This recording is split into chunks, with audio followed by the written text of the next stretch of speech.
your hand gives me feelings I don't understand. Combing your hair with your hand gives me feelings I don't understand. You do this thing when you're biting your lip, it's driving me crazy just looking at it. You know me better than I know myself. I don't wanna live in a world without you.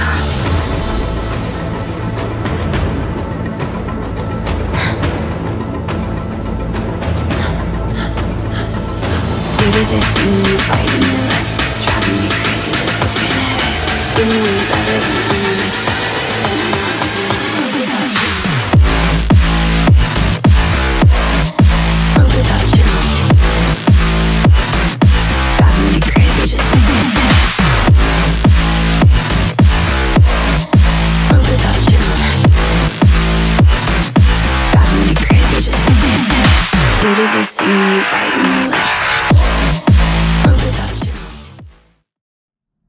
What's happening, ladies and gentlemen, and welcome back to another car review here on the driveway, where for the past week we have been sampling just a taste of the latest in Korean automotive technology. We are in the all-new 2022 Hyundai Tucson.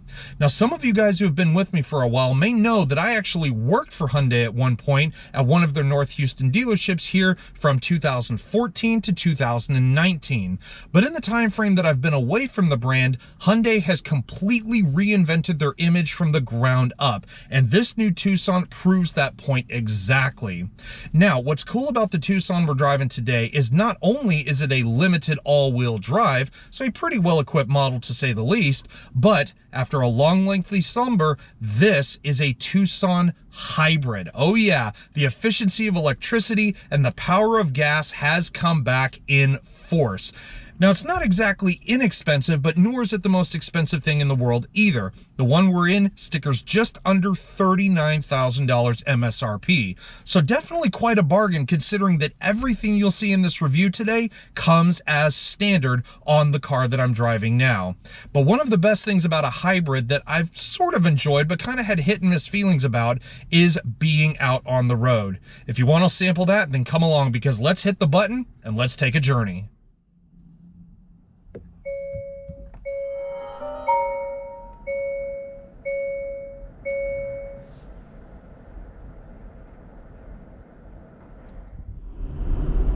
Now, I'm sure, as you guys have seen quite frequently actually, I have driven a lot of hybrid vehicles these days, and it seems to be that's the direction that everyone is going. And usually for me, I always say that hybrids are not my favorite vehicles to drive. Yes, I know they're good on gas, and yes, I know they're a good bit better than a typical internal combustion engine, but I've never really met a hybrid that I actually liked. Until I drove this, that is, because what Hyundai does with their hybrid models is something completely different from pretty much 90% of the other hybrid models out there. And instead of some limp-wristed four-cylinder or a rubber band for a transmission, this actually has a turbocharged 1.6-liter four-cylinder up front, basically the same engine as the Hyundai Sonata, paired with a 6-speed automatic transmission. And what's even better is that this one is all-wheel drive, as I said before. Now, the all-wheel drive is a little bit less relevant here, but what's not so irrelevant is the fact that it's still great on gas. Even with four wheels doing all the power delivery and steering and everything, this thing still gets 37 miles per gallon in the city and 36 miles per gallon on the highway, although I'm kind of wondering why that's not reversed, because usually you would think you'd get better mileage on the highway versus in the city. Neither here nor there. This is actually a lot more powerful than your normal internal combustion engine Tucson. This one makes 226 total system horsepower and 258 total system foot-pounds of torque. So what we have on our hands here is Hyundai's idea of dropping the perfect car at the perfect time. Think about it. Hybrids, EVs, crossovers, and SUVs are all the rage right now. And to have all of that in one, or at least certain parts of that all in one package, is just the perfect vehicle for the times right now. And I'm not gonna lie to you, I actually really like this car because the prior generation Tucson, I was a bit hit and miss on. I gave it a bit of praise when it first came out as a bit of a radical departure to the old one, but this is even more of a departure from the prior generation. And it has the added benefits of being a hybrid, which is just exactly what you want in today's day and age. Now, as far as driving dynamics go, this is perfect for somebody who doesn't need a big SUV, but they want the space, they want the size. You get amazing visibility in here. The windshield is enormous. I've got great visibility out of the back. The road noise is, I would say, the right amount, although, and this may be just because this one's a press car, I have noticed some squeaks of wind noise kind of up here around the top of the window frame when I start getting going a little faster. But right now, as I'm sitting in sort of 30, 40 mile an hour traffic, I'm sitting in EV mode, I'm getting 35, 36 miles to the gallon, and I'm just cruising. So now comes the big question. As I said, nearing $40,000 for a hybrid small crossover. Is this the best of the breed? Well, I'm gonna be honest, I'm gonna leave that up to you because I'm not really a brand loyalist. I look for something that's good on gas, that's safe, that's reliable, and if it happens to be one of the more with the times kind of cars like this, I could care less. I really think that sitting here right now, driving this car, I really feel like this is what we are looking at as a future. And I know overseas, they already have hybrids for days. They have electric vehicles everywhere. Those are a lot more of the rage. And we're just starting to see that real onset of it here in the US. But let's think about this for a second. You're driving a Hyundai, number one, which Hyundai's obviously one of the bigger brands right now. But number two, you also got to think when you stack it up against the competition, there are a lot of brands out there that are taking these cars and setting them at even higher price points than this. Not to mention, I also just had a thought. Hyundai has a sister brand, Kia. And Kia, as far as I'm aware, here in the United States, doesn't make a hybrid version of this car's twin, the Sportage. So Hyundai already has a leg up on their sister brand, and they've got it at such a great price point. I keep coming back to that. Under 40 grand with way more options than one person like myself could ever need. But at the same time, it's just, it's blowing my mind. And I'll tell you what else has been blowing my mind is not just the way this thing drives, getting 39 miles per gallon as I'm sitting in traffic right now, but it's also the looks. Now, in a world where change seems to be coming in fits and spurts, Hyundai is one of those car companies that wants to defy all the odds of every customer that comes in contact with their brand.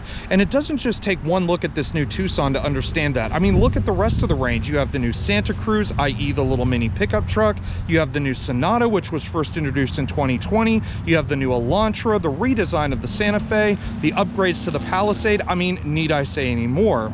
But after spending some time with this new Tucson, I finally understand Hyundai's philosophy behind why they do what they do, because every single one of their new models is so unique in its own design that many of them look like they just came off the pages of a car designer's concept book, including what we have here in front of us. First of all, this example here sitting in the Amazon gray, which, although it looks gray on camera, it actually has kind of a deep forest green undertone to it, which I really, really like, and it sets off the lines of this car very nicely. But some of the touches you just wouldn't believe, like the fact that all the daytime running lights are all right here. So you have this little piece here, followed by all this section here. Those are all your DRLs. The headlights have been moved further down, so you have bi-LED headlights with auto high beam assist. And of course, this being the hybrid with efficiency on its mind, you do have the air skirts running through the sides of the front bumper, coming out right there in front of the front wheels. And of course, this being a fully loaded Tucson, the technology is all there as well. So you have park assist lining the front and rear. You can see the sensors on the front half here. We have the full Hyundai safety suite, so forward collision warning with cyclist and pedestrian detection, the all-speed radar cruise control, automatic emergency braking. I mean, need I say more? A couple of other design touches I'm really digging are like the darker grille that we have here, and on this limited hybrid trim, we have a full standard 360 around view monitor. Now, aside from the obvious fact that the Tucson has changed drastically in its overall design and appearance, one thing that has not changed so much about it is the fact that it is still squarely in the compact crossover segment. On paper, this thing is 182.4 inches long, which, in comparison to some of Hyundai's other SUVs, means it's about 6 inches shorter than a Hyundai Santa Fe. But if you really like some number crunching, get a load of this. This car is 10 inches shorter than a Hyundai Sonata, but only half a foot longer than a Hyundai Elantra. So if you really like that compact crossover lifestyle, but you don't need the biggest and baddest thing out there, the Tucson will still fit that bill very, very nicely. Now, there is nothing wrong with having some size where it counts, so take a look down here, because this limited trim gives us 19-inch two-tone aluminum alloy wheels. So you've got the painted inserts right here, sort of this twisted propeller design, again, just as futuristic as the rest of the car, and these are wrapped in 235/55 section Michelin tires.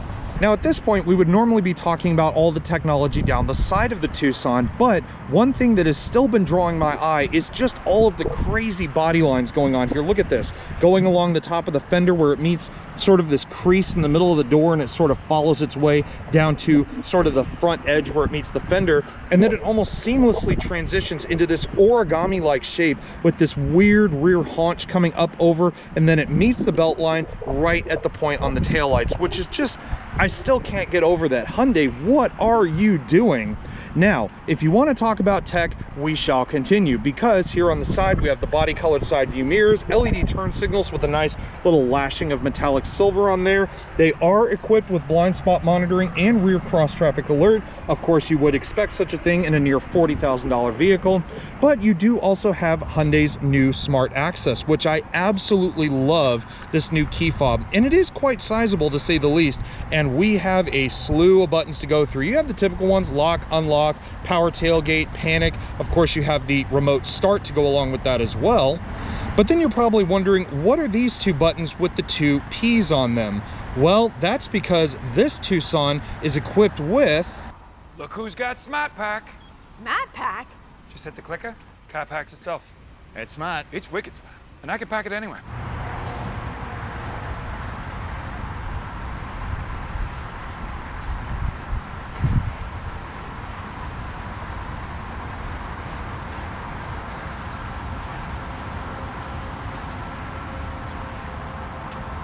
Are you kidding me? I packed it and then unpacked it. You unpacked it?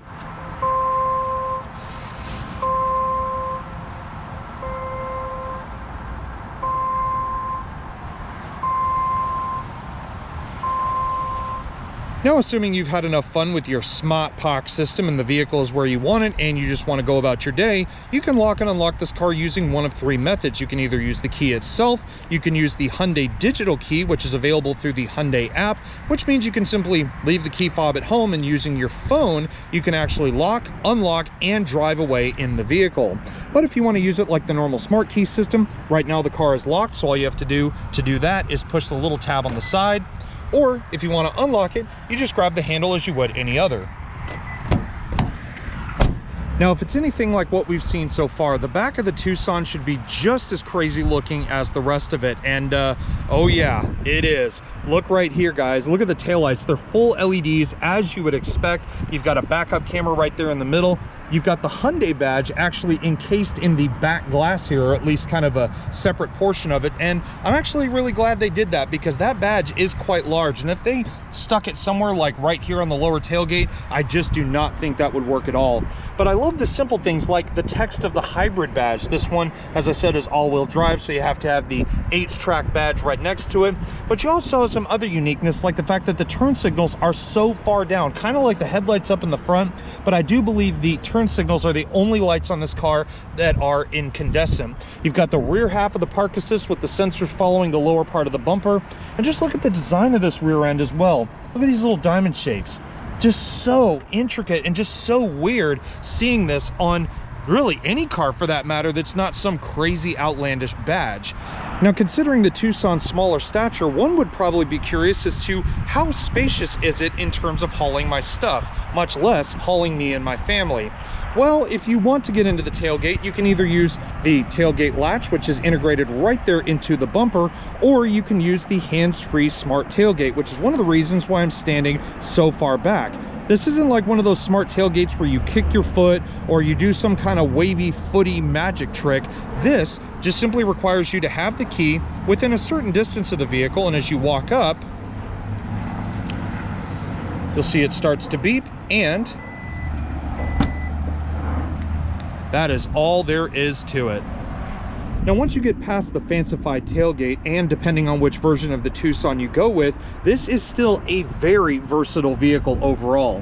However, if you are looking to store something maybe a little bit taller, you may notice that it will run right into the roof line. It is a little bit of a narrow entrance, however, it still is quite sizable. For the hybrid trim, we're looking at 41.3 cubic feet of cargo space with the rear seats up, but if you grab these levers here, go ahead and put those rear seats down, you're now looking at 80 cubic feet of cargo space.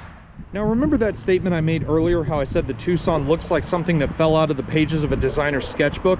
Well, it wasn't just the outside I was talking about, because you open the door and look at this interior. Guys, I'm gonna tell you, in the week I've been spending with this thing, I honestly keep saying it looks like something out of 2025. And you'll see a little bit more of what I'm talking about soon, but just look at these seats. I love the little metallic silver finish that we have on the upper part here, just under the headrest. Full gray leather interior, heated and ventilated seats for both sides. But just the details of everything. Look at the gauges. 10.25-inch screen up there for the gauge cluster, and there's more where that came from. We got a full leather-bound steering wheel with all the buttons you'd want. I love the crazy design they've put on this. No simple 3-spoke or maybe a more generic-looking 4-spoke. They really have gone all out on this. I mean, right next to it, we've got a manual tilt and telescoping steering column and just 4 simple usable buttons. You've got instrumentation dimming, the button to open the power tailgate, you've got the traction control, and a button to reset the 12-volt battery should this car decide to go into some sort of safe mode in colder temperatures. Now, if you really want to feel like you're driving something from the future, then just plunk your butt in the driver's seat of the Tucson. And it's not all just the big stuff either. I mean, I love the detail, like the trim, how it curves around on top of the dash and meets seamlessly with this center console here. It does the same thing over on the driver's side across the top of the gauges. And then you notice the smaller stuff, like the seamless integration of the driver's seat memory functions into the gloss black trim. No separate buttons, nothing down here by your window controls. Very seamlessly integrated into the trim on the driver's side. It's just little stuff that really makes this interior come together so much more. But if you like all your technology at your fingertips, the steering wheel has all the buttons you could possibly want. Your adaptive cruise control can be activated by just one button. You push this one on the upper right, it will set the cruise control to whatever distance you had and whatever speed you are currently going. Everything else is very straightforward. All your hands-free radio control functions are over here, including radio mode, hands-free Bluetooth and voice recognition, and even a button to favorite some of the functions within the infotainment.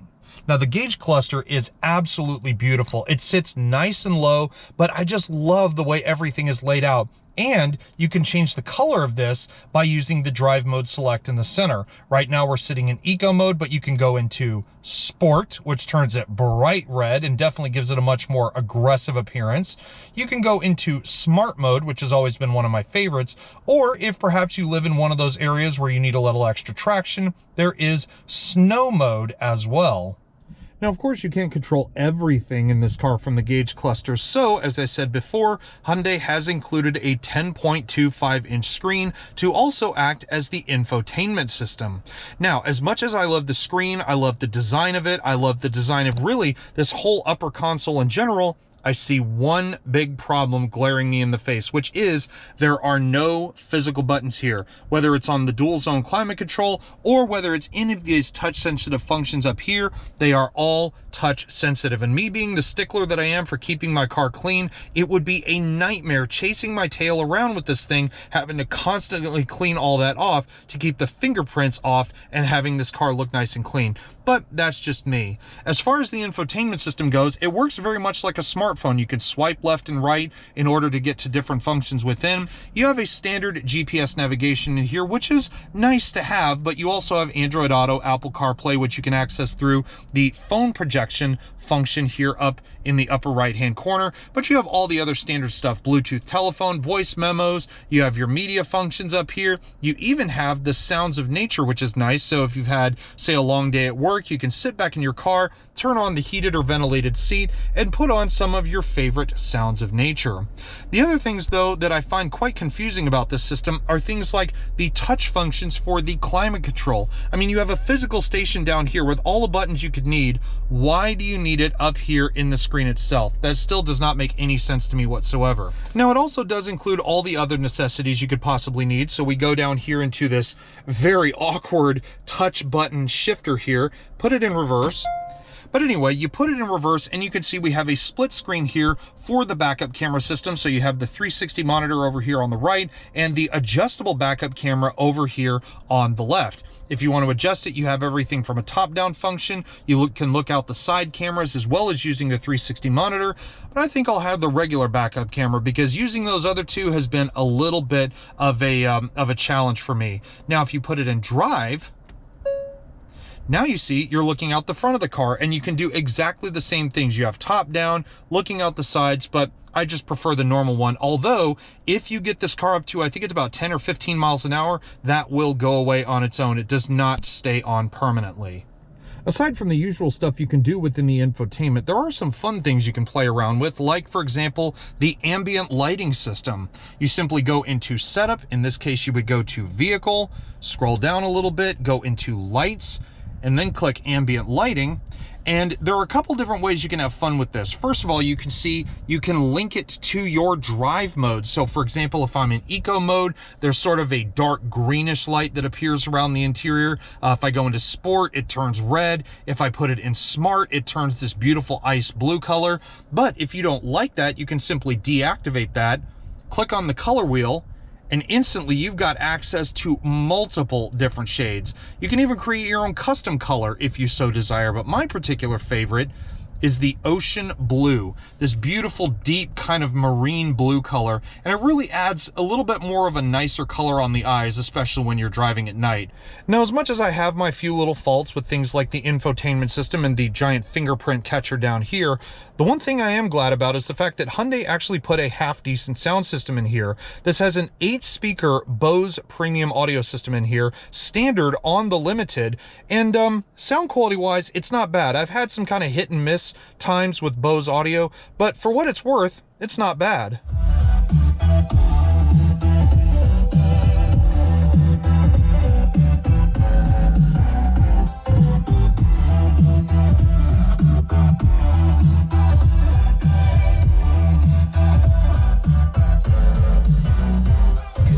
You have 2 USB chargers, one of which is for charging only. The other one is for connecting to Android Auto and Apple CarPlay, along with a 12-volt, 180-watt outlet here to plug in extra USBs.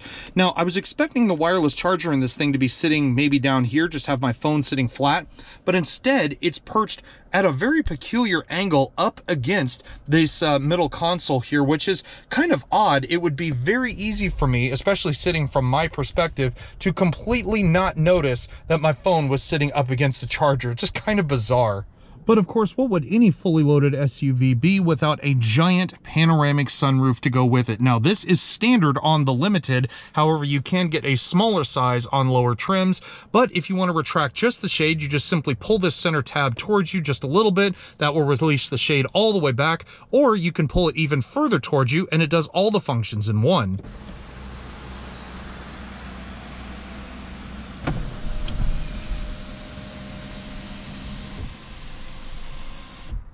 Now, considering the Tucson's smaller size, the rear seats aren't going to be the largest in the world. However, they are still very accommodable for taller people like myself. Again, I've mentioned it several times before, I'm over 6 feet tall, and I would have no issues sitting back here for a sizable trip. Now, the fun stuff doesn't just start with the space back here. The limited trim also gives you heated rear seats. They are 2-stage for each side. Unfortunately, if you're a middle occupant, you're going to have to do without. But once you actually step in, the height is actually not that bad, and you really don't have to duck your head all that much either. And you've got dual map pockets in the back of each seat. You can see the rear seats are actually, or the rear of the front seats are actually indented, which is always nice. You got 2 USB charging ports down at the bottom. These seats are 60-40 split, so if you do actually want to fold them down, as you saw before, you would use the levers on the side of the seat or from the trunk. And of course, you got 2 nice little cup holders down here in the middle as well. But what's even nicer is I can pull a latch on the side of the seat, and these will actually recline. So if you're looking for all the comforts of home in a smaller package, the Tucson will definitely do very nicely.